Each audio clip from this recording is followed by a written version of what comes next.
8-ci sinifdə Vüsale adında bir qızla tanış olmuşdu, öz sinif yoldaşı. Bir-birlərindən dəli kimi vurmuşdular. Onları da bir-birlərindən ayırmaq da istəyiblər. Anası qoymurmuş qızın ki, qızım oxuyur, başı qarışacaq, oxumayacaq. Yenə də bunları ayıramayıblar. Sinifdə bunlar, məktəbdə bunların adını Romeo Julietta qoyublar. Hələ də danışırlar ki, onların sevgisi, yəni Romeo Julietta kimi idi. Bir-birindən heç ayrılmırdılar. O qədər xoşum gəlirdi onların bir-birlərinlə münasibətlərinə, hərəkətlərinə. Onların adını qumru quşları qoymuşdum. Mənim qumru quşlarım deyirdim onlara. Vallahi mənim gəlinim məni qədər yandı.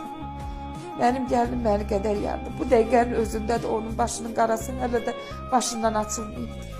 Ceyran kimi gəzən gəlinim, ceyran kimi yürüyən gəlinim indi elə olub da elə bilsin ki 40 yaşında qoca bir arvaddır. Yəni o qədər düşübdü yoldaşım. Sağ gəldiyini bilirdim. Bayraq tikdim Coşquna. Ki gələndə boynundan asın. Dedim xəbər eləyərsən ay Coşqun. O da xəbər eləmədi. Gəldi dedim ay Coşqun, gəlmisən ev yoxdur. Bayrağı darvazadan asın.